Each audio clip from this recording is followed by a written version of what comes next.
आप सुन रहे हैं जगत गुरु तत्वदर्शी संत रामपाल जी महाराज द्वारा लिखित पुस्तक ज्ञान गंगा का पेज नंबर 262। दरिया के मध्य जाने के पश्चात ऋषि पाराशर जी ने अपने ही बीज शक्ति से मछली से उत्पन्न लड़की अर्थात अपनी ही पुत्री से दुष्कर्म करने की इच्छा व्यक्त की। लड़की भी अपने पालक पिता मलाह से ऋषियों के क्रोध से दिए श्राप से हुए दुखी व्यक्तियों की कथाएं सुना करती थी। श्राप के डर से कांपती हुई कन्या ने कहा, ऋषि जी आप ब्राह्मण हो, मैं एक शूद्र की पुत्री हूँ। ऋषि पाराशर जी ने कहा, कोई चिंता नहीं। लड़की ने अपनी इज्जत रक्षा के लिए फिर बहाना किया है, ऋषिवर मेरे शरीर से मछली की दुर्गंध निकल रही है। ऋषि पाराशर जी ने अपनी सिद्धि शक्ति से दुर्गंध समाप्त कर दी। फिर लड़की ने कहा, दोनों किनारों पर व्यक्ति देख रहे हैं। ऋषि पाराशर जी ने गंगा दरिया का जल हाथ में उठाकर आकाश में फेंका तथा अपनी सिद्धि शक्ति से धुंध उत्पन्न कर दी। अपना मनोरथ पूरा किया।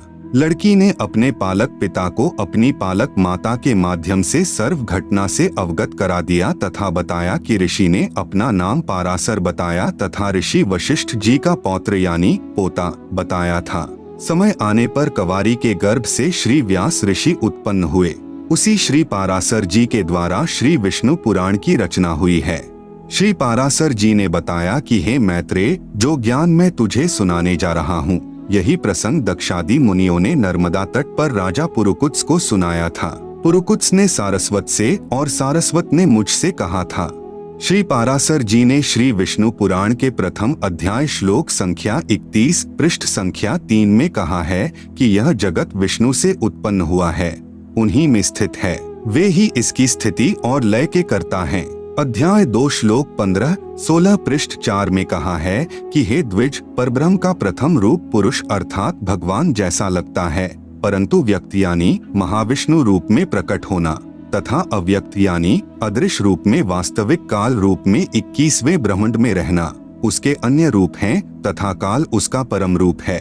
भगवान विष्णु जो काल रूप में तथा व्यक्त और अव्यक्त रूप से स्थित होते हैं, यह उनकी बालवत लीला है। अध्याय 2 श्लोक 27 पृष्ठ 5 में कहा है, हे मैत्रेय, प्रलय काल में प्रधान अर्थात प्रकृति के साम्य अवस्था में स्थित हो जाने पर अर्थात पुरुष के प्रकृति से पृथक स्थित हो जाने पर विष्णु भगवान का काल रूप प्रवृत्त होता है। अध्याय 2 श्लोक 28 से 30 पृष्ठ 5 तदंतर यानी सर्गकाल उपस्थित होने पर उन परब्रह्म परमात्मा विश्वरूप सर्वव्यापी सर्वभूतेश्वर सर्वात्मा परमेश्वर ने अपनी इच्छा से विकारी प्रधान और अविकारी पुरुष में प्रविष्ट होकर उनको क्षोभित किया। जिस प्रकार क्रियाशील न होने पर भी गंध अपनी सन्निधि मात्र से ही प्रधान व पुरुष को प्रेरित करते हैं। विशेष श्लोक संख्या 28 से 30 में स्पष्ट किया है कि प्रकृति यानी दुर्गा तथा पुरुष यानी काल प्रभु से अन्य कोई और परमेश्वर है जो इन दोनों को पुनर्सृष्टि रचना के लिए प्रेरित करता है। आप सुन रहे हैं जगत गुरु तत्वदर्शी संत रामपाल जी महाराज द्वारा लिखित पुस्तक ज्ञान गंगा का पेज नंबर 263। अध्याय 2 पृष्ठ 8 पर श्लोक 66 में लिखा है, वे ही प्रभु विष्णु सृष्टा ब्रह्मा होकर अपनी ही सृष्टि करते हैं। श्लोक संख्या 70 में लिखा है, भगवान विष्णु ही ब्रह्मा आदि अवस्थाओं द्वारा रचने वाले हैं, वे ही रचे जाते हैं और स्वयं भी संहरित अर्थात मरते हैं। अध्याय 4 श्लोक 4 पृष्ठ 11 पर लिखा है कि कोई अन्य परमेश्वर है जो ब्रह्मा शिव आदि ईश्वरों के भी ईश्वर हैं। अध्याय 4 श्लोक 14 से 15, 17, 22 पृष्ठ 11, 12 पर लिखा है, पृथ्वी बोली, हे काल स्वरूप आपको नमस्कार हो। हे प्रभु, आप ही जगत की सृष्टि आदि के लिए ब्रह्मा विष्णु और रुद्र रूप धारण करने वाले हैं। आपका जो रूप अवतार रूप में प्रकट होता है उसी की देवगण पूजा करते हैं। आप ही ओंकार हैं। अध्याय 4 श्लोक 50 पृष्ठ 14 पर लिखा है, फिर उन भगवान हरि ने रजोगुण युक्त होकर चतुर्मुख धारी ब्रह्मा रूप धारण कर सृष्टि की रचना की।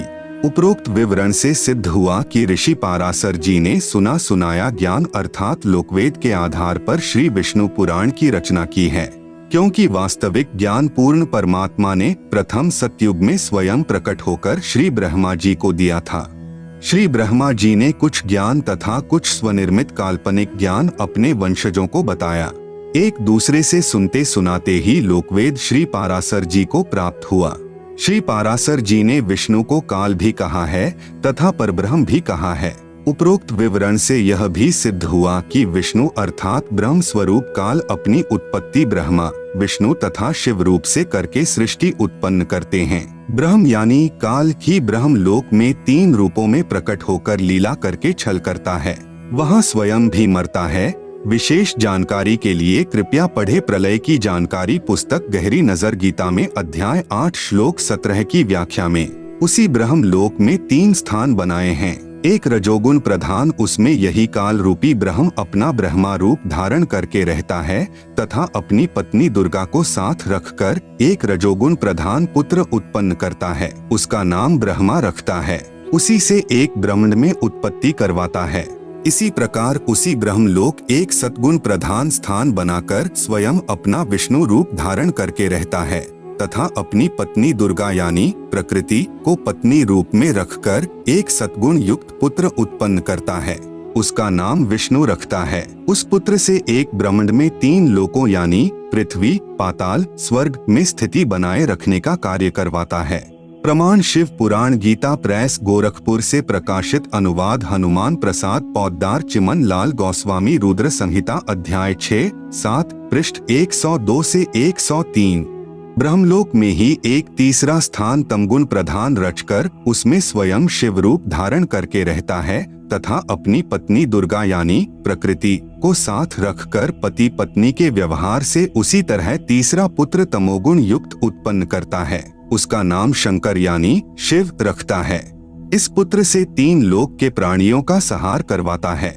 विष्णु पुराण में अध्याय 4 तक जो ज्ञान है वह काल रूप ब्रह्म अर्थात ज्योति निरंजन का है। अध्याय 5 से आगे का मिला जुला ज्ञान काल के पुत्र सद्गुण विष्णु की लीलाओं का है तथा उसी के अवतार श्री राम, श्री कृष्ण आदि का ज्ञान है। आप सुन रहे हैं जगत गुरु तत्वदर्शी संत रामपाल जी महाराज द्वारा लिखित पुस्तक ज्ञान गंगा का पेज नंबर 264। विशेष विचार करने की बात है कि श्री विष्णु पुराण का वक्ता श्री पाराशर ऋषि है। यही ज्ञान दक्षादि ऋषियों से पुरुकुत्स ने सुना, पुरुकुत्स से सारस्वत ने सुना तथा सारस्वत से श्री पाराशर ऋषि ने सुना। वह ज्ञान श्री विष्णु पुराण में लिपिबद्ध किया गया जो आज अपने कर कमलों में है। इसमें केवल एक ब्रह्मांड का ज्ञान भी अधूरा है। श्री देवी पुराण, श्री शिव पुराण आदि पुराणों का ज्ञान भी ब्रह्मा जी का दिया हुआ है। श्री पाराशर वाला ज्ञान श्री ब्रह्मा जी द्वारा दिए ज्ञान के समान नहीं हो सकता। इसलिए श्री विष्णु पुराण को समझने के लिए देवी पुराण तथा श्री शिव पुराण का सहयोग लिया जाएगा, क्योंकि यह ज्ञान दक्षादि ऋषियों के पिता श्री ब्रह्मा जी का दिया हुआ है। श्री देवी पुराण तथा श्री शिव पुराण को समझने के लिए श्रीमद् भगवद गीता तथा चारों वेदों का सहयोग लिया जाएगा, क्योंकि यह ज्ञान स्वयं भगवान काल रूपी ब्रह्म द्वारा दिया गया है, जो ब्रह्मा, विष्णु तथा शिव जी का उत्पन्न करता अर्थात पिता है। पवित्र वेदों तथा पवित्र श्रीमद् भगवद गीता जी के ज्ञान को समझने के लिए स्वसम वेद अर्थात सूक्ष्म वेद का सहयोग लेना होगा, जो काल रूपी ब्रह्म के उत्पत्ति करता अर्थात पिता परम अक्षर ब्रह्म यानी कबीरदेव का दिया हुआ है, जो कबीरगीभ्यः यानी कबीरवाणी द्वारा स्वयं सत्पुरुष ने प्रकट होकर बोला था। ऋग्वेद मंडल 9 सूक्त 96 मंत्र 16 से 20 तक प्रमाण है। श्री ब्रह्मा पुराण, इस पुराण के वक्ता श्री लोमहर्षण ऋषि जी हैं, जो श्री व्यास ऋषि के शिष्य हुए हैं, जिन्हें सूत जी भी कहा जाता है। श्री लोमहर्षण जी यानी सूत जी ने बताया कि यह ज्ञान पहले श्री ब्रह्मा जी ने दक्षादि श्रेष्ठ मुनियों को सुनाया था, वही मैं सुनाता हूँ। इस पुराण के सृष्टि के वर्णन नामक अध्याय में पृष्ठ 277 से 279 तक कहा है कि श्री विष्णु जी सर्व विश्व के आधार हैं, जो ब्रह्मा, विष्णु तथा शिव रूप से जगत की उत्पत्ति तथा पालन तथा संहार करते हैं। उस भगवान विष्णु को मेरा नमस्कार है, जो नित्य सत्सत स्वरूप तथा कारणभूत अव्यक्त प्रकृति है, उसी को प्रधान कहते हैं। उसी से पुरुष ने इस विश्व का निर्माण किया है। अमित तेजस्वी ब्रह्मा जी को ही पुरुष समझो। वे समस्त प्राणियों की सृष्टि करने वाले तथा भगवान नारायण के आश्रित हैं। स्वयंभू भगवान नारायण ने जल की सृष्टि की। नारायण से उत्पन्न होने के कारण जल को नार कहा जाने लगा। भगवान ने सर्वप्रथम जल पर विश्राम किया, इसलिए भगवान को नारायण कहा जाता है। भगवान ने जल में अपनी शक्ति छोड़ी, उससे एक सुवर्णमय अंड प्रकट हुआ। उसी में स्वयंभू ब्रह्मा जी की उत्पत्ति हुई, ऐसा सुना जाता है। 1 वर्ष तक अंडे में निवास करके श्री ब्रह्मा जी ने उसके 2 टुकड़े कर दिए। एक से धूलोक बन गया और दूसरे से भूलोक। तत्पश्चात ब्रह्मा जी ने अपने रोष से रुद्र को प्रकट किया। आप सुन रहे हैं जगत गुरु तत्वदर्शी संत रामपाल जी महाराज द्वारा लिखित पुस्तक ज्ञान गंगा का पेज नंबर 265। उपरोक्त ज्ञान ऋषि लोमहर्षण यानी सूत जी का कहा हुआ है, जो सुना सुनाया यानी लोक वेद है, जो पूर्ण नहीं है, क्योंकि वक्ता कह रहा है कि ऐसा सुना है। इसलिए पूर्ण जानकारी के लिए श्री देवी महापुराण, श्री शिव महापुराण, श्रीमद् भगवद गीता तथा चारों वेद और पूर्ण परमात्मा द्वारा तत्व ज्ञान जो स्वसम वेद अर्थात कबीरवाणी यानी कबीर वाणी कहा जाता है, उसके लिए कृपया पढ़े गहरी नजर गीता में परमेश्वर का सार संदेश, परिभाषा प्रभु की तथा पुस्तक यथार्थ ज्ञान प्रकाश में। वास्तविक ज्ञान को स्वयं कलयुग में प्रकट होकर कबीरदेव यानी कबीर परमेश्वर ने अपने खास सेवक श्री धर्मदास साहेब जी बांधवगढ़ वाले को पुनर्ठीक ठीक बताया, जो इसी पुस्तक में सृष्टि रचना में वर्णित है। कृपया वहां पढ़े। श्री पाराशर जी ने काल ब्रह्म को परब्रह्म भी कहा है तथा ब्रह्म भी तथा विष्णु भी कहा है तथा इसी को अनादि अर्थात अमर भी कहा है। इस ब्रह्म अर्थात काल का जन्म मृत्यु नहीं होती, इसी से ऋषि की बाल बुद्धि सिद्ध होती है। विचार करें, विष्णु पुराण का ज्ञान एक ऋषि द्वारा कहा है, जिसने लोकवेद यानी सुने सुनाए ज्ञान अर्थात दंत कथा के आधार से कहा है, तथा ब्रह्मा पुराण का ज्ञान श्री लोमहर्षण ऋषि ने दक्षादि ऋषियों से सुना था, वह लिखा है। इसलिए उपरोक्त दोनों यानी विष्णु पुराण व ब्रह्मा पुराण को समझने के लिए श्री देवी पुराण तथा श्री शिव पुराण का सहयोग लिया जाएगा, जो स्वयं श्री ब्रह्मा जी ने अपने पुत्र नारद जी को सुनाया, जो श्री व्यास ऋषि के द्वारा ग्रहण हुआ तथा लिखा गया। अन्य पुराणों का ज्ञान श्री ब्रह्मा जी के ज्ञान के समान नहीं हो सकता, इसलिए अन्य पुराणों को समझने के लिए देवी पुराण तथा श्री शिव पुराण का सहयोग लिया जाएगा, क्योंकि यह ज्ञान दक्षादि ऋषियों के पिता श्री ब्रह्मा जी का दिया हुआ है। श्री देवी पुराण तथा श्री शिव पुराण को समझने के लिए श्रीमद् भगवद गीता तथा चारों वेदों का सहयोग लिया जाएगा, क्योंकि यह ज्ञान स्वयं भगवान काल रूपी ब्रह्म द्वारा दिया गया है, जो ब्रह्मा, विष्णु तथा शिव जी का उत्पन्नकर्ता अर्थात पिता है। पवित्र वेदों तथा पवित्र श्रीमद् भगवद गीता जी के ज्ञान को समझने के लिए स्वसम वेद अर्थात सूक्ष्म वेद का सहयोग लेना होगा, जो काल रूपी ब्रह्म के उत्पत्तिकर्ता अर्थात पिता परम अक्षर ब्रह्म यानी कबीरदेव का दिया हुआ है, जो कबीरगीभ्यः यानी कबीरवाणी द्वारा स्वयं सत्पुरुष ने प्रकट होकर बोला था। ऋग्वेद मंडल 9 सूक्त 96 मंत्र 16 से 20 तक प्रमाण है, तथा श्रीमद् भगवत गीता में भगवान काल अर्थात ब्रह्म ने अपनी स्थिति स्वयं बताई है, जो सत है। गीता अध्याय 15 श्लोक 18 में कहा है कि मैं यानी काल रूपी ब्रह्म अपने 21 ब्रह्मांडों में जितने भी प्राणी हैं उनसे श्रेष्ठ हूँ। वे चाहे स्थूल शरीर में नाशवान हैं, चाहे आत्मा रूप में अविनाशी हैं। इसलिए लोकवेद यानी सुने सुनाए ज्ञान के आधार से मुझे पुरुषोत्तम मानते हैं। वास्तव में पुरुषोत्तम तो मुझ यानी शर पुरुष अर्थात काल से तथा अक्षर पुरुष यानी परब्रह्म से भी अन्य है। वही वास्तव में परमात्मा अर्थात भगवान कहा जाता है। तीनों लोकों में प्रवेश करके सर्व का धारण पोषण करता है, वही वास्तव में अविनाशी परमेश्वर है। गीता अध्याय 15 श्लोक 16 से 17। गीता ज्ञान दाता ब्रह्म स्वयं कह रहा है कि हे अर्जुन, तेरे तथा मेरे बहुत जन्म हो चुके हैं, तू नहीं जानता, मैं जानता हूँ। आप सुन रहे हैं जगत गुरु तत्वदर्शी संत रामपाल जी महाराज द्वारा लिखित पुस्तक ज्ञान गंगा का पेज नंबर 266। श्रीमद् भगवद गीता अध्याय 4 श्लोक 5, अध्याय 2 श्लोक 12 में प्रमाण है तथा अध्याय 7 श्लोक 18 में अपनी साधना को भी अनुत्तमाम यानी अति अश्रेष्ठ कहा है। इसलिए अध्याय 18 श्लोक 62 में कहा है कि हे अर्जुन, सर्व भाव से उस परमेश्वर की शरण में जा जिसकी कृपा से ही तू परम शांति को प्राप्त होगा तथा कभी न नष्ट होने वाले लोक अर्थात सतलोक को प्राप्त होगा। अध्याय 15 श्लोक 4 में कहा है कि जब तुझे तत्वदर्शी प्राप्त हो जाए, जो गीता अध्याय 4 श्लोक 34 में तथा अध्याय 15 श्लोक 1 में वर्णित है, उसके पश्चात उस परम पद परमेश्वर की खोज करनी चाहिए, जिसमें गए साधक फिर लौटकर संसार में नहीं आते, अर्थात पूर्ण मोक्ष प्राप्त करते हैं। जिस परमेश्वर से यह सर्व संसार उत्पन्न हुआ तथा वही सर्व का धारण पोषण करने वाला है। मैं यानी गीता ज्ञान दाता ब्रह्म रूपी काल भी उसी आदि पुरुष परमेश्वर की शरण में हूँ। पूर्ण विश्वास के साथ उसी की भक्ति साधना अर्थात पूजा करनी चाहिए। श्री देवी महापुराण से ज्ञान ग्रहण करें।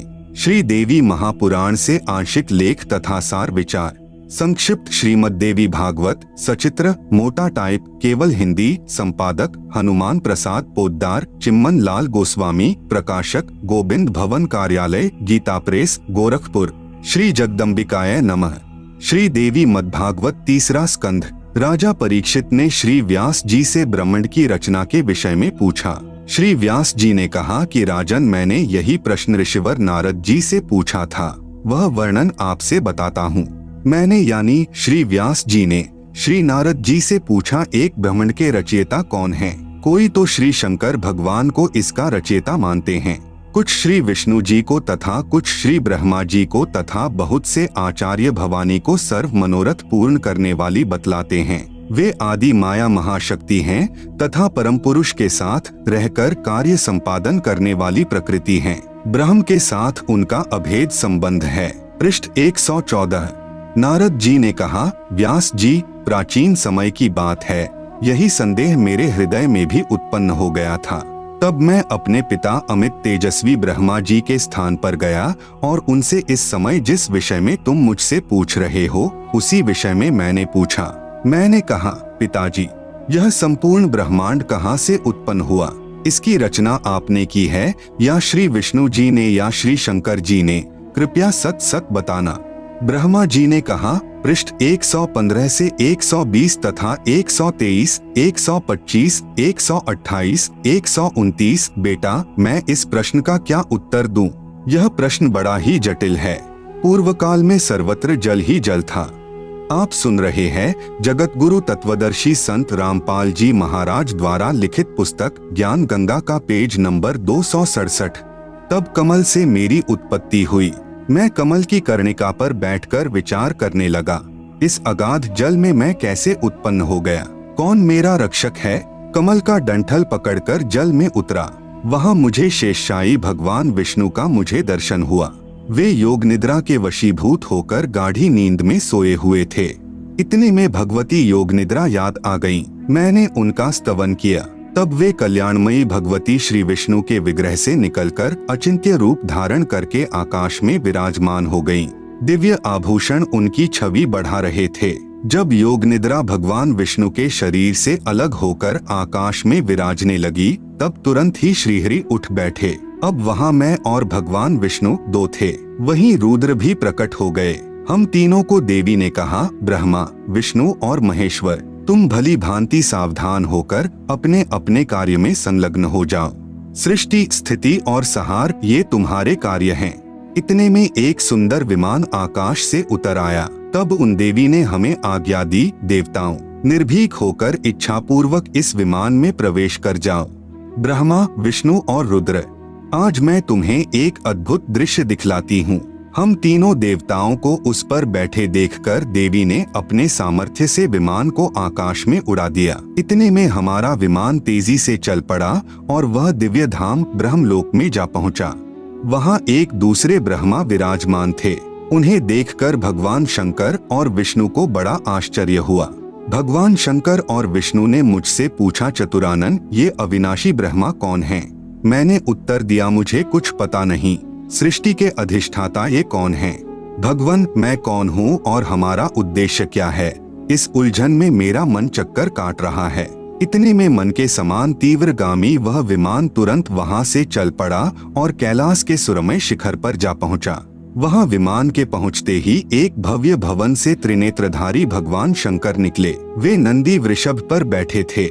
क्षण भर के बाद ही वह विमान उस शिखर से भी पवन के समान तेज चाल से उड़ा और वैकुंठ लोक में पहुंच गया। जहाँ भगवती लक्ष्मी का विलास भवन था। बेटा नारद, वहाँ मैंने जो संपत्ति देखी उसका वर्णन करना मेरे लिए असंभव है। उस उत्तम पुरी को देखकर विष्णु का मन आश्चर्य के समुद्र में गोता खाने लगा।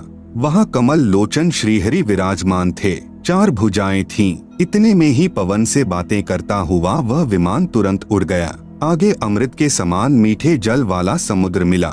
वहीं एक मनोहर द्वीप था। उसी द्वीप में एक मंगलमय मनोहर पलंग बिछा था। उस उत्तम पलंग पर एक दिव्य रमणी बैठी थी। हम आपस में कहने लगे, यह सुंदरी कौन है और इसका क्या नाम है? हम इसके विषय में बिल्कुल अनभिज्ञ हैं। नारद, यों संदेहग्रस्त होकर हम लोग वहां रुके रहे। तब भगवान विष्णु ने उन चारुसाहिनी भगवती को देखकर विवेक पूर्वक निश्चय कर लिया कि वे भगवती जगदम्बिका हैं।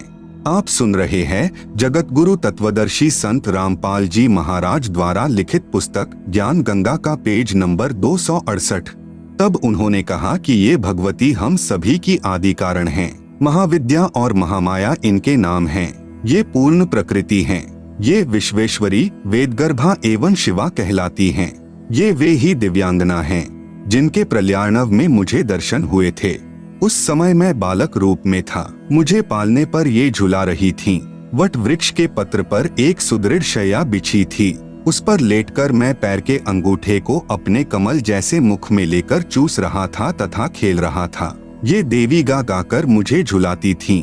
वे ही ये देवी हैं, इसमें कोई संदेह की बात नहीं रही। इन्हें देखकर मुझे पहले की बात याद आ गई।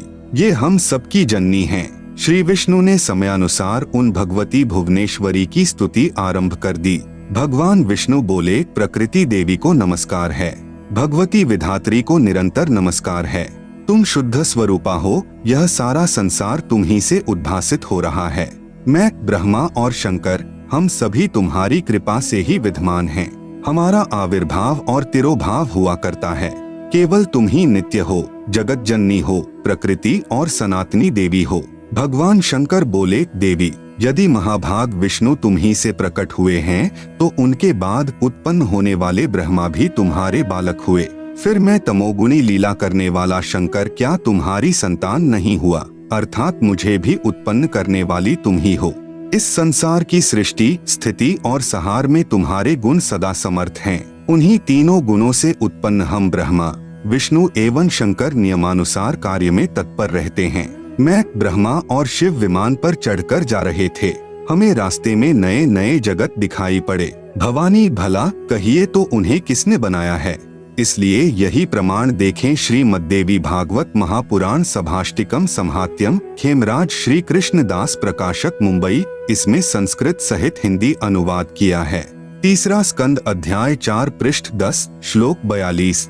ब्रह्मा अहम ईश्वरः फिलते प्रभावात् सर्वे वयं जनियुता न यदा तु नित्याः के अन्ये सुराः शतमख प्रमुखाः च नित्या नित्या त्वमेव जननी प्रकृतिः पुराणा। हिंदी अनुवाद। हे मात ब्रह्मा, मैं तथा शिव तुम्हारे ही प्रभाव से जन्मवान हैं, नित्य नहीं हैं, अर्थात हम अविनाशी नहीं हैं। फिर अन्य इंद्रादि दूसरे देवता किस प्रकार नित्य हो सकते हैं? तुम ही अविनाशी हो, प्रकृति तथा सनातनी देवी हो। पृष्ठ 11 से 12 अध्याय 5 श्लोक 8। यदि दयार्द्रम्ना न सदाम्बिके कथमेहम विहितः च तमोगुणः कमलजश्च रजोगुण संभवः सुविहितः किमु सत्वगुणो हरियः।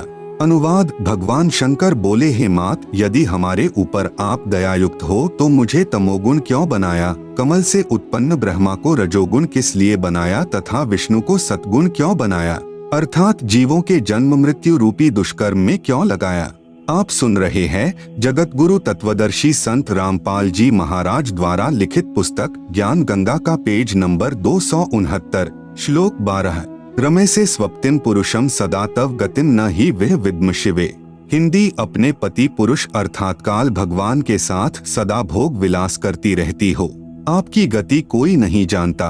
ब्रह्मा जी कहते हैं, मैं भी महामाया जगदम्बिका के चरणों पर गिर पड़ा और मैंने उनसे कहा, माता, वेद कहते हैं एक मेवाद्वितीयम ब्रह्म है, तो क्या वह आत्मस्वरूपा तुम ही हो अथवा वह कोई और ही पुरुष है?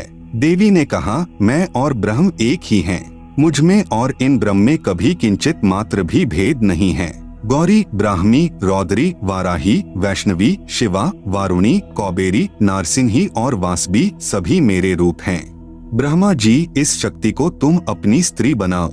महासरस्वती नाम से विख्यात यह सुंदरी अब सदा तुम्हारी स्त्री होकर रहेगी। भगवती जगदम्बा ने भगवान विष्णु से कहा, विष्णु, मन को मुग्ध करने वाली इस महालक्ष्मी को लेकर अब तुम भी पधारो। यह सदा तुम्हारे वक्ष स्थल में विराजमान रहेगी। देवी ने कहा, शंकर, मन को मुग्ध करने वाली यह महाकाली गौरी नाम से विख्यात है। तुम इसे पत्नी रूप से स्वीकार करो। अब मेरा कार्य सिद्ध करने के लिए विमान पर बैठकर तुम लोग शीघ्र पधारो। कोई कठिन कार्य उपस्थित होने पर जब तुम मुझे स्मरण करोगे तब मैं सामने आ जाऊंगी। देवताओं, मेरा तथा सनातन परमात्मा का ध्यान तुम्हें सदा करते रहना चाहिए। हम दोनों का स्मरण करते रहोगे तो तुम्हारे कार्य सिद्ध होने में किंचित मात्र भी संदेह नहीं रहेगा। ब्रह्मा जी कहते हैं, इस प्रकार कहकर भगवती जगदम्बिका ने हमें विदा कर दिया। उन्होंने शुद्ध आचार वाली शक्तियों में से भगवान विष्णु के लिए महालक्ष्मी को, शंकर के लिए महाकाली को और मेरे लिए महासरस्वती को पत्नी बनने की आज्ञा दे दी। अब उस स्थान से हम चल पड़े। सार विचार, एक ब्रह्मांड की वास्तविक स्थिति से महर्षि व्यास जी, महर्षि नारद जी तथा श्री ब्रह्मा जी, श्री विष्णु जी तथा श्री शंकर जी भी अनभिज्ञ हैं। यह भी स्पष्ट है कि श्री दुर्गा को प्रकृति भी कहते हैं तथा दुर्गा तथा ब्रह्म यानी ज्योति निरंजन काल का पति पत्नी का संबंध भी है।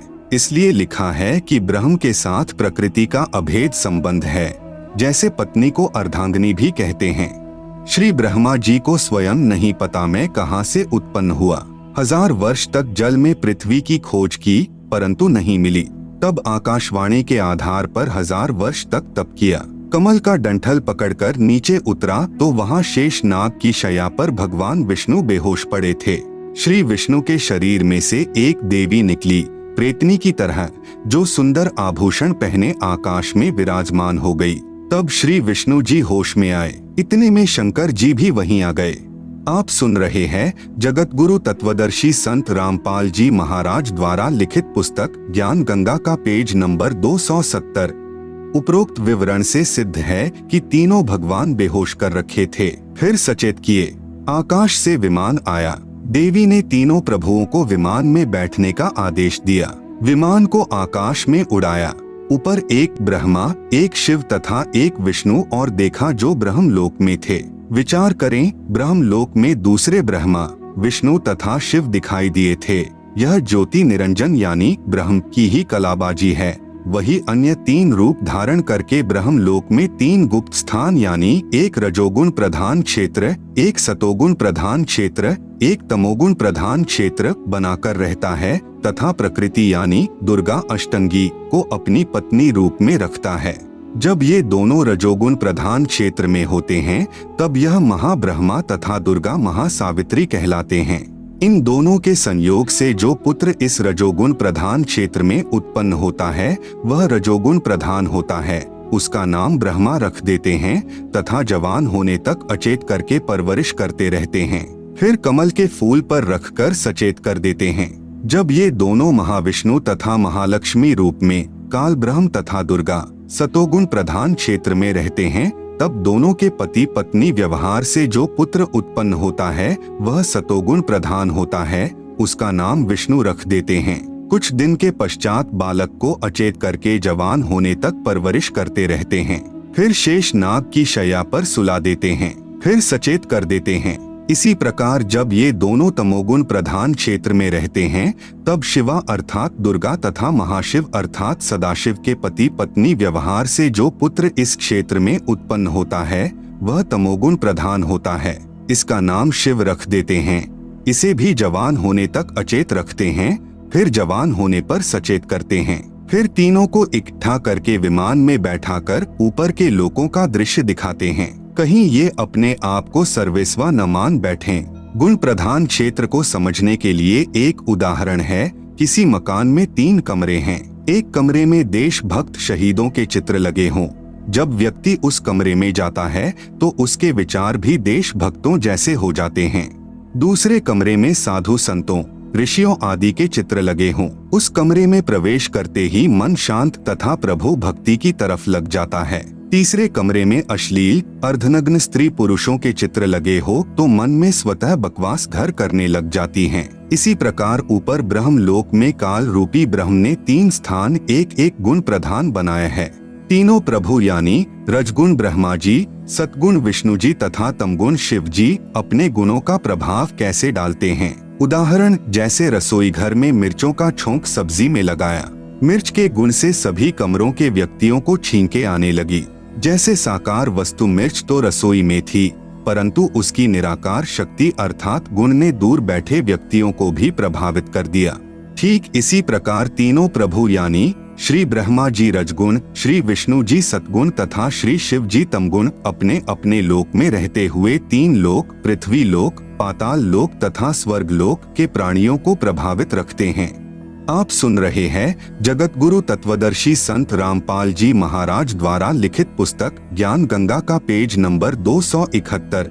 जैसे मोबाइल फोन की रेंज से फोन कार्य करता है, इस प्रकार अदृश्य शक्ति रूपी गुणों से तीनों देवता अपने पिता काल की सृष्टि उसके आहार के लिए चला रहे हैं। दुर्गा का अपना अलग लोक भी है जिसमें यह अपने वास्तविक रूप में दर्शन देती है। फिर इनका विमान दुर्गा के द्वीप में पहुंचा। तब ज्योति निरंजन अर्थात काल रूपी ब्रह्म ने विष्णु जी को बचपन की याद प्रदान कर दी। तब श्री विष्णु जी ने बताया कि यह दुर्गा अपनी तीनों की माता है। मैं बालक रूप में पालने में लेटा था, यह मुझे लोरी देकर झुला रही थी। तब श्री विष्णु जी ने कहा कि हे दुर्गा, आप हमारी माता हो। मैं यानी विष्णु, ब्रह्मा तथा शंकर तो जन्मवान हैं। हमारा तो आविर्भाव अर्थात जन्म तथा तिरोभाव अर्थात मृत्यु होती है। हम अविनाशी नहीं हैं। आप प्रकृति देवी हो। यह बात श्री शंकर जी ने भी स्वीकार की तथा कहा कि मैं तमोगुणी लीला करने वाला शंकर भी आपका ही पुत्र हूँ। श्री विष्णु जी तथा श्री ब्रह्मा जी भी आपसे ही उत्पन्न हुए हैं। फिर इन तीनों देवताओं की शादी दुर्गा ने की। प्रकृति देवी यानी दुर्गा ने अपनी शब्द शक्ति से अपने ही अन्य 3 रूप धारण किए। श्री ब्रह्मा जी की शादी सावित्री से, श्री विष्णु जी की शादी लक्ष्मी से तथा श्री शिव जी की शादी उमा अर्थात काली से करके विमान में बैठाकर इनके अलग अलग द्वीपों यानी लोकों में भेज दिया। ज्योति निरंजन यानी काल ब्रह्म ने अपने श्वासों द्वारा समुद्र में 4 वेद छुपा दिए। फिर प्रथम सागर मंथन के समय ऊपर प्रकट कर दिए। ज्योति निरंजन यानी काल के आदेश से दुर्गा ने 4 वेद श्री ब्रह्मा जी को दिए। ब्रह्मा ने दुर्गा यानी अपनी माता से पूछा कि वेदों में जो ब्रह्म यानी प्रभु कहा है वे आप ही हो या कोई अन्य पुरुष है। दुर्गा ने काल के डर से वास्तविकता छुपाने की चेष्टा करते हुए कहा कि मैं तथा ब्रह्म एक ही हैं, कोई भेद नहीं। फिर भी वास्तविकता नहीं छुपी। दुर्गा ने फिर कहा कि तुम तीनों मेरा तथा ब्रह्म का सदा स्मरण करते रहना। हम दोनों का स्मरण करते रहने से यदि कोई कठिन कार्य होगा तो मैं तुरंत सामने आ जाऊंगी। विशेष क्योंकि काल ने दुर्गा से कह रखा है कि मेरा भेद किसी को नहीं कहना है। इस डर से दुर्गा सर्व जगत को वास्तविकता से अपरिचित रखती है। ये अपने पुत्रों को भी धोखे में रखते हैं। इसका कारण है कि काल को श्राप लगा है 1 लाख मानव शरीरधारी प्राणियों का आहार नित्य करने का। इसलिए अपने तीनों पुत्रों से अपना आहार तैयार करवाता है। श्री ब्रह्मा जी के रसगुण से प्रभावित करके सर्व प्राणियों से संतान उत्पत्ति करवाता है। श्री विष्णु जी के सतोगुण से एक दूसरे में मोह उत्पन्न करके स्थिति अर्थात काल जाल में रोके रखता है तथा श्री शंकर जी के तमोगुण से संहार करवाकर अपना आहार तैयार करवाता है। फिर तीनों प्रभुओं को भी मार कर खाता है तथा नए पुण्यकर्मी प्राणियों में से 3 पुत्र उत्पन्न करके अपना कार्य जारी रखता है तथा पूर्व वाले तीनों ब्रह्मा विष्णु तथा शिव 84 लाख योनियों तथा स्वर्ग नरक में कर्म आधार से चक्र लगाते रहते हैं।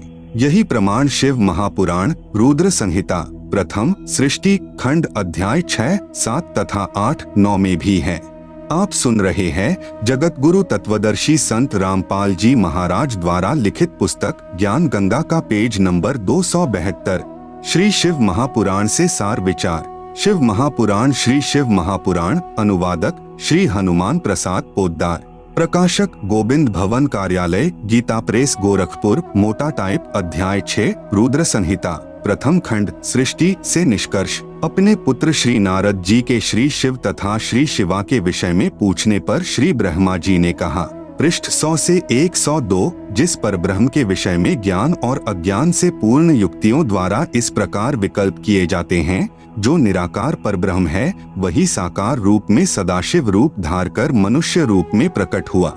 सदाशिव ने अपने शरीर से एक स्त्री को उत्पन्न किया जिसे प्रधान प्रकृति अंबिका त्रिदेव जननी यानी ब्रह्मा विष्णु शिव की माता कहा जाता है, जिसकी 8 भुजाएं हैं। श्री विष्णु की उत्पत्ति, जो वे सदाशिव हैं उन्हें परम पुरुष ईश्वर शिव शंभु और महेश्वर कहते हैं। वे अपने सारे अंगों में भस्म रमाए रहते हैं। उन काल रूपी ब्रह्म ने एक शिवलोक नामक यानी ब्रह्मलोक में तमोगुण प्रधान क्षेत्र धाम बनाया, उसे काशी कहते हैं। शिव तथा शिवा ने पति पत्नी रूप में रहते हुए एक पुत्र की उत्पत्ति की, जिसका नाम विष्णु रखा। अध्याय 7 रुद्र संहिता शिव महापुराण पृष्ठ 103-104। श्री ब्रह्मा तथा शिव की उत्पत्ति अध्याय 7, 8, 9 पृष्ठ 105 से 110। श्री ब्रह्मा जी ने बताया कि श्री शिव तथा शिवा यानी काल रूपी ब्रह्म तथा प्रकृति दुर्गा अष्टंगी ने पति पत्नी व्यवहार से मेरी भी उत्पत्ति की तथा फिर मुझे अचेत करके कमल पर डाल दिया। यही काल महाविष्णु रूप धार कर अपनी नाभि से एक कमल उत्पन्न कर लेता है। ब्रह्मा आगे कहता है कि फिर होश में आया, कमल की मूल को ढूंढना चाहा परंतु असफल रहा। फिर तप करने की आकाशवाणी हुई, तप किया। फिर मेरी तथा विष्णु की किसी बात पर लड़ाई हो गई। विवरण इसी पुस्तक के पृष्ठ 260 पर। तब हमारे बीच में एक तेजोमय लिंग प्रकट हो गया तथा ओम ओम का नाद प्रकट हुआ तथा उस लिंग पर अ उ म तीनों अक्षर भी लिखे थे। फिर रुद्र रूप धारण करके सदाशिव 5 मुख वाले मानव रूप में प्रकट हुए। उनके साथ शिवा यानी दुर्गा भी थी। फिर शंकर को अचानक प्रकट किया, क्योंकि यह पहले अचेत था। फिर सचेत करके तीनों को इकट्ठे कर दिया तथा कहा कि तुम तीनों सृष्टि स्थिति तथा संहार का कार्य संभालो। रजगुण प्रधान ब्रह्मा जी, सतगुण प्रधान विष्णु जी तथा तमगुण प्रधान शिव जी हैं। इस प्रकार तीनों देवताओं में गुण हैं, परंतु शिव यानी काल रूपी ब्रह्म गुणातीत माने गए हैं। पृष्ठ 110 पर आप सुन रहे हैं जगत गुरु तत्वदर्शी संत रामपाल जी महाराज द्वारा लिखित पुस्तक ज्ञान गंगा का पेज नंबर 273। सार विचार। उपरोक्त विवरण से स्पष्ट है कि काल रूपी ब्रह्म अर्थात सदाशिव तथा प्रकृति यानी दुर्गा श्री ब्रह्मा श्री विष्णु तथा श्री शिव के माता पिता हैं। दुर्गा इसे प्रकृति तथा प्रधान भी कहते हैं। इसकी 8 भुजाएं हैं। यह सदाशिव अर्थात ज्योति निरंजन काल के शरीर अर्थात पेट से निकली है। ब्रह्म अर्थात काल तथा प्रकृति यानी दुर्गा सर्व प्राणियों को भ्रमित रखते हैं। अपने पुत्रों को भी वास्तविकता नहीं बताते। कारण है कि कहीं काल यानी ब्रह्म के 21 ब्रह्मांड के प्राणियों को पता लग जाए कि हमें तप्तशिला पर भून कर काल यानी ब्रह्म ज्योति निरंजन खाता है। इसीलिए जन्म मृत्यु तथा अन्य दुखदायी योनियों में पीड़ित करता है तथा अपने तीनों पुत्रों रजगुण ब्रह्मा जी सतगुण विष्णु जी तमगुण शिव जी से उत्पत्ति स्थिति पालन तथा संहार करवाकर अपना आहार तैयार करवाता है। क्योंकि काल को 1 लाख मानव शरीरधारी प्राणियों का आहार करने का श्राप लगा है। कृपया श्रीमद् भगवत गीता जी में भी देखें काल यानी ब्रह्म तथा प्रकृति यानी दुर्गा के पति पत्नी कर्म से रजगुण ब्रह्मा सतगुण विष्णु तथा तमगुण शिव की उत्पत्ति। तीनों गुण क्या हैं? प्रमाण सहित तीनों गुण रजगुण ब्रह्मा जी सतगुण विष्णु जी तमगुण शिव जी हैं। ब्रह्म यानी काल तथा प्रकृति यानी दुर्गा से उत्पन्न हुए हैं तथा तीनों नाशवान हैं। प्रमाण गीता प्रेस गोरखपुर से प्रकाशित श्री शिव महापुराण जिसके संपादक हैं श्री हनुमान प्रसाद पोद्दार पृष्ठ संख्या 110 अध्याय 9 रुद्र संहिता। इस प्रकार ब्रह्मा विष्णु तथा शिव तीनों देवताओं में गुण हैं, परंतु शिव यानी ब्रह्म काल गुणातीत कहा गया है। दूसरा प्रमाण गीता प्रेस गोरखपुर से प्रकाशित श्रीमद् देवी भागवत पुराण जिसके संपादक हैं श्री हनुमान प्रसाद पोद्दार चिमन लाल गोस्वामी तीसरा स्कंद अध्याय 5 पृष्ठ 123। भगवान विष्णु ने दुर्गा की स्तुति की, कहा कि मैं यानी विष्णु ब्रह्मा तथा शंकर तुम्हारी कृपा से विद्यमान हैं। हमारा तो आविर्भाव यानी जन्म तथा तिरोभाव यानी मृत्यु होती है। हम नित्य यानी अविनाशी नहीं हैं। तुम ही नित्य हो, जगत जननी हो, प्रकृति और सनातनी देवी हो। भगवान शंकर ने कहा, यदि भगवान ब्रह्मा तथा भगवान विष्णु तुम ही से उत्पन्न हुए हैं, तो उनके बाद उत्पन्न होने वाला मैं तमोगुणी लीला करने वाला शंकर क्या तुम्हारी संतान नहीं हुआ, अर्थात मुझे भी उत्पन्न करने वाली तुम ही हो। इस संसार की सृष्टि, स्थिति, संहार में तुम्हारे गुण सदा सर्वदा हैं। इन्हीं तीनों गुणों से उत्पन्न हम ब्रह्मा, विष्णु तथा शंकर नियमानुसार कार्य में तत्पर रहते हैं। उपरोक्त यह विवरण केवल हिंदी में अनुवादित श्री देवी महापुराण से है, जिसमें कुछ तथ्यों को छुपाया गया है। इसलिए यही प्रमाण देखें श्रीमद्देवी भागवत महापुराण सभाष्टिकम संहात्यम, खेमराज श्री कृष्णदास प्रकाशन, मुंबई। इसमें संस्कृत सहित हिंदी अनुवाद किया है। तीसरा स्कंद अध्याय 4 पृष्ठ 10 श्लोक 42। ब्रह्मा अहम ईश्वरः फिलते प्रभावात् सर्वे वयम जनियुता न यदा तु नित्याः के अन्ये सुराः शक्मक प्रमुखाः च नित्या नित्या त्वमेव जननी प्रकृतिः पुराणा। आप सुन रहे हैं जगत गुरु तत्वदर्शी संत रामपाल जी महाराज द्वारा लिखित पुस्तक ज्ञान गंगा का पेज नंबर 274, हिंदी अनुवाद। हे मात ब्रह्मा, मैं तथा शिव तुम्हारे ही प्रभाव से जन्मवान हैं, नित्य नहीं हैं, अर्थात हम अविनाशी नहीं हैं। फिर अन्य इंद्रादि दूसरे देवता किस प्रकार नित्य हो सकते हैं? तुम ही अविनाशी हो, प्रकृति तथा सनातनी देवी हो। पृष्ठ 11 से 12 अध्याय 5 श्लोक 8। यदि दयार्द्रम्ना न सदाम्बिके कथमेहम विहितः तमोगुणः कमलजश्च रजोगुण संभवः सुविहितः किमु सत्वगुणो हरियः। अनुवाद। भगवान शंकर बोले, हे मात, यदि हमारे ऊपर आप दयायुक्त हो तो मुझे तमोगुण क्यों बनाया? कमल से उत्पन्न ब्रह्मा को रजोगुण किस लिए बनाया तथा विष्णु को सतगुण क्यों बनाया, अर्थात जीवों के जन्म मृत्यु रूपी दुष्कर्म में क्यों लगाया? श्लोक 12। रमय से स्वप्तिम पुरुषम सदा तव गतिम न ही वह विद्म शिवे। हिंदी। अपने पति पुरुष अर्थात काल भगवान के साथ सदा भोग विलास करती रहती हो, आपकी गति कोई नहीं जानता। निष्कर्ष, श्रीमद् भगवत गीता का ज्ञान भी इसी काल रूपी ब्रह्म ने श्री कृष्ण जी के शरीर में प्रेतवत प्रवेश करके बोला है। उपरोक्त पवित्र पुराणों ने प्रमाणित कर दिया कि प्रकृति दुर्गा को कहते हैं तथा सदाशिव अर्थात काल रूपी ब्रह्म तथा प्रकृति से रजगुण ब्रह्मा जी, सतगुण विष्णु जी तथा तमगुण शिव जी की उत्पत्ति पति पत्नी व्यवहार से हुई है। इसी की साक्षी श्रीमद् भगवत गीता जी भी है। श्री गीता जी सर्व शास्त्रों का सार है, इसलिए इसमें संक्षिप्त विवरण सांकेतिक शब्दों यानी कोड वर्ड्स में है, जिसे तत्वदर्शी संत ही समझा सकता है। अब कृपया प्रवेश करें पवित्र श्रीमद् भगवत गीता जी में। अध्याय 14 श्लोक 3 से 5 में पवित्र श्रीमद् भगवत गीता बोलने वाले काल ब्रह्म ने श्री कृष्ण जी के शरीर में प्रेतवत प्रवेश करके कहा है कि प्रकृति यानी दुर्गा तो मेरी पत्नी है, मैं ब्रह्म इसकी योनि में बीज स्थापना करता हूँ, जिससे सर्व प्राणियों की उत्पत्ति होती है। मैं सर्व का पिता तथा प्रकृति यानी दुर्गा सर्व की माता कहलाती है। प्रकृति यानी दुर्गा से उत्पन्न तीनों गुण यानी रजगुण ब्रह्मा, सतगुण विष्णु, तमगुण शिव जीवात्मा को कर्माधार से शरीरों में बांधते हैं, अर्थात ये तीनों ही सर्व प्राणियों को संस्कार के आधार से उत्पत्ति, स्थिति तथा संहार करके फंसा कर रखते हैं। अध्याय 11 श्लोक 32 में कहा है कि मैं काल हूँ, सर्व को खाने के लिए प्रकट हुआ हूँ। अध्याय 11 श्लोक 21 में अर्जुन कह रहा है कि आप तो ऋषियों को भी खा रहे हो, देवताओं तथा सिद्ध भी आपसे मंगल अर्थात रक्षा की याचना कर रहे हैं। वेदों के स्त्रोतों द्वारा आपकी स्तुति कर रहे हैं, परंतु आप सर्व को खा रहे हो। कुछ आपकी दाढ़ी में लटके दिखाई देते हैं, कुछ आप में प्रवेश कर रहे हैं। आप सुन रहे हैं जगत गुरु तत्वदर्शी संत रामपाल जी महाराज द्वारा लिखित पुस्तक ज्ञान गंगा का पेज नंबर 275। रजगुण श्री ब्रह्मा जी, सतगुण श्री विष्णु जी तथा तमगुण श्री शिव जी त्रिदेवों की पूजा व्यर्थ कही है। यही गीता ज्ञान दाता प्रभु श्रीमद् भगवत गीता अध्याय 7 श्लोक 12 से 15 तक में कह रहा है कि तीनों गुणों यानी रजगुण ब्रह्मा, सतगुण विष्णु तथा तमगुण शिव की पूजा करने वालों का ज्ञान हरा जा चुका है। ये तो इनसे ऊपर मेरी भक्ति पूजा भी नहीं करते। तीनों प्रभुओं यानी ब्रह्मा, विष्णु, शिव तक की साधना करने वाले राक्षस स्वभाव को धारण किए हुए मनुष्यों में नीच दुष्कर्म करने वाले मूर्ख इन तीनों से ऊपर मुझ ब्रह्म की पूजा भी नहीं करते। श्रीमद् भगवत गीता के ज्ञान दाता प्रभु ने अध्याय 7 श्लोक 18 में अपनी भक्ति को भी अनुत्तम यानी घटिया कहा है।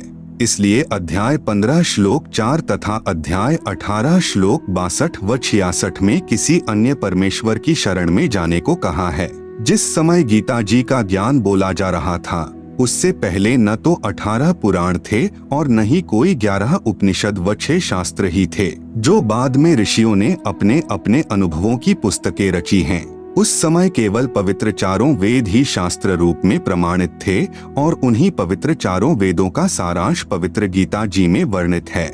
आप सुन रहे हैं जगत गुरु तत्वदर्शी संत रामपाल जी महाराज द्वारा लिखित पुस्तक ज्ञान गंगा का पेज नंबर 276।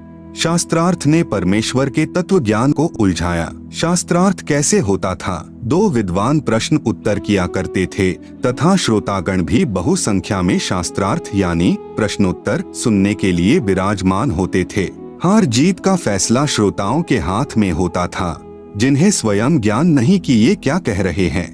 जिसने ज्यादा संस्कृत लगातार उच्चारण की तो श्रोतागण ताली बजाकर विजयी होने का प्रमाण देते थे। इस तरह विद्वानों की हार जीत का फैसला अविद्वानों के हाथ में था। प्रमाण पुस्तक श्रीमद् दयानंद प्रकाश, लेखक श्री सत्यानंद जी महाराज, प्रकाशक सार्वदेशिक आर्य प्रतिनिधि सभा 3/5 महर्षि दयानंद भवन, रामलीला मैदान, नई दिल्ली 2। गंगा कांड 8वां सर्ग, पृष्ठ 89 पर से ज्यों का त्यों लेख। 3 दिन तक प्रतिसाम कृष्णानंद जी और स्वामी जी का शास्त्रार्थ होता रहा। एक दिन शास्त्रार्थ के समय किसी ने कृष्णानंद जी से साकारवाद का अवलंबन किया और इसी पर शास्त्रार्थ चलाया। स्वामी जी का तो यह मन चाहता विषय था। उन्होंने धारा प्रवाह संस्कृत बोलते हुए निराकार सिद्धांत पर वेदों और उपनिषदों के प्रमाणों की एक लड़ी पिरो दी और कृष्णानंद जी को उनका अर्थ मानने के लिए बाधित किया। कृष्णानंद कोई प्रमाण न दे सका। केवल गीता का यह श्लोक यदा यदा ही धर्मस्य ग्लानिर्भवति भारत लोगों की ओर मुंह करके पढ़ने लगा। स्वामी जी ने गर्ज कर कहा कि आप वाद मेरे साथ करते हैं, इसलिए मुझे ही अभिमुख कीजिए। परंतु उसके तो विचार ही उखड़ गए थे। वह चौकड़ी ही भूल चुका था। मुख में झाग आ गए, गले में घिघी बंध गई, चेहरा फीका पड़ गया। किसी प्रकार लाज रह जाए, इससे उसने तर्क शास्त्र की शरण लेकर स्वामी जी को कहा कि अच्छा, लक्षण का लक्षण बताइए। स्वामी जी ने उत्तर दिया कि जैसे कारण का कारण नहीं वैसे ही लक्षण का लक्षण भी नहीं है।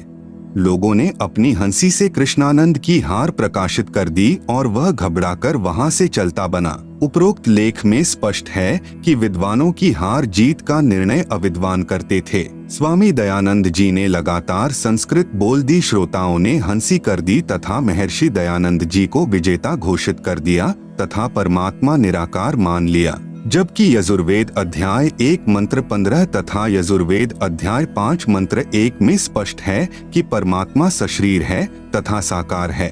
स्वामी दयानंद जी संस्कृत भाषा में प्रवचन करते थे का प्रमाण।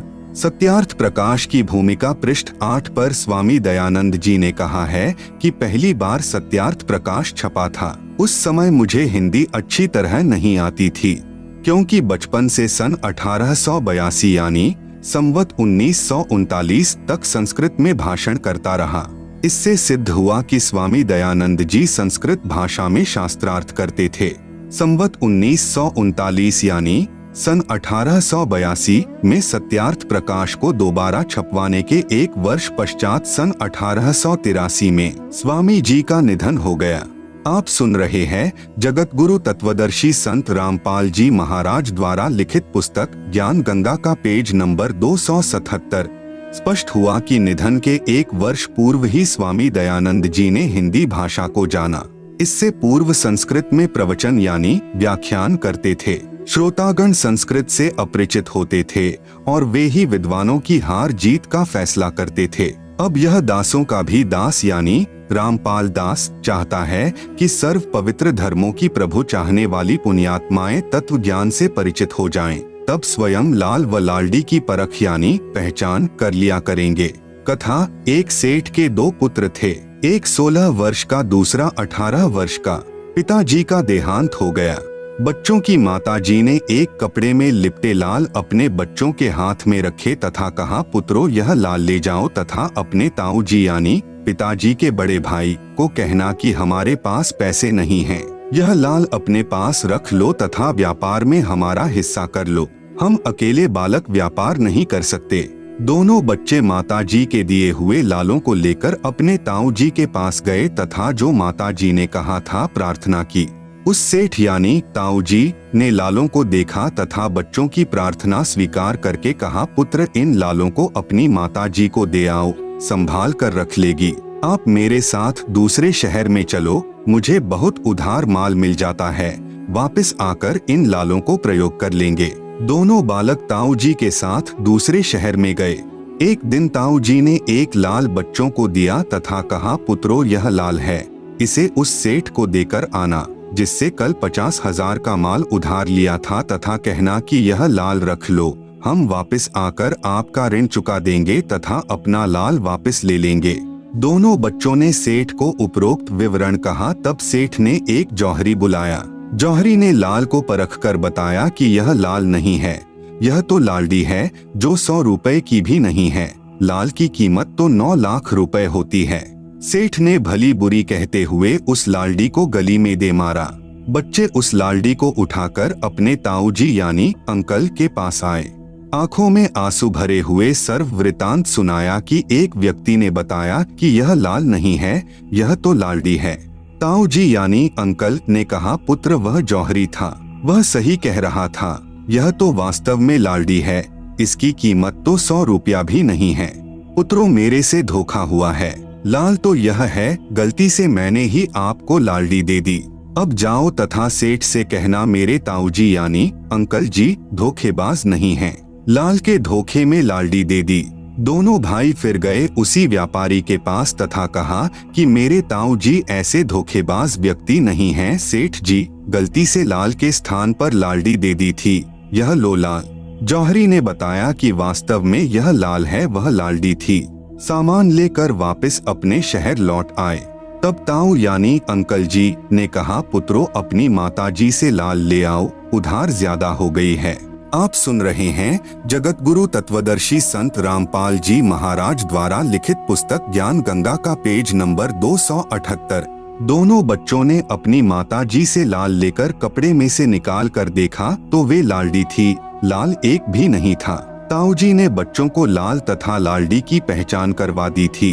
दोनों पुत्रों ने अपनी माताजी से कहा कि माताजी यह तो लालडी है, लाल नहीं है।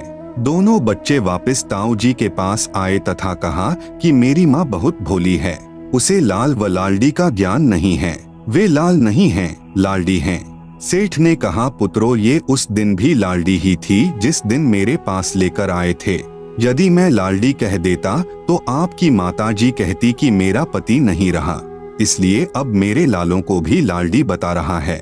पुत्रों आज मैंने आपको ही लाल तथा लालडी की परख यानी पहचान करने योग्य बना दिया, आपने स्वयं फैसला कर लिया। विशेष इसी प्रकार आज यह दास यही चाहता है कि तत्व ज्ञान को जन जन तक पहुँचाऊं तथा शास्त्रों के प्रमाण देखकर आप स्वयं परख यानी पहचान करने योग्य होकर संत असंत को पहचान सकें। शास्त्रार्थ विद्वान किया करते थे तथा हार जीत का फैसला अविद्वानों के हाथों में था। यह दास चाहता है कि पहले प्रभु प्रेमी पुण्यात्माएं शास्त्र समझें, फिर स्वयं जान जाएंगे कि ये संत व महर्षि जी क्या पढ़ाई पढ़ा रहे हैं। शास्त्रार्थ महर्षि सर्वानंद तथा परमेश्वर कबीर यानी कबीरदेव का।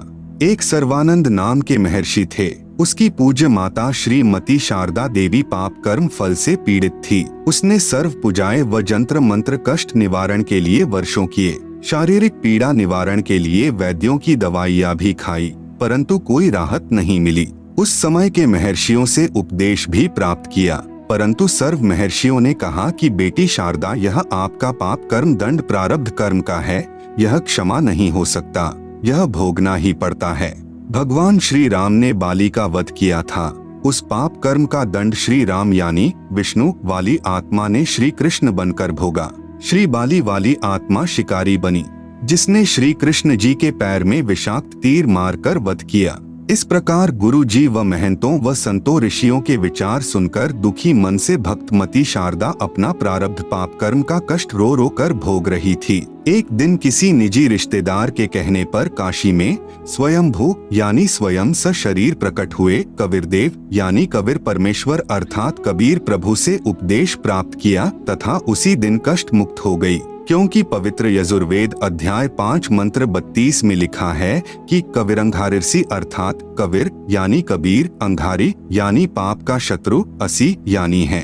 फिर इसी पवित्र यजुर्वेद अध्याय 8 मंत्र 13 में लिखा है कि परमात्मा एनसह एनसह यानी अधर्म के अधर्म अर्थात पापों के भी पाप, घोर पाप को भी समाप्त कर देता है। प्रभु कबीरदेव यानी कबीर परमेश्वर ने कहा, बेटी शारदा, यह सुख आपके भाग्य में नहीं था, मैंने अपने कोष से प्रदान किया है तथा पाप विनाशक होने का प्रमाण दिया है।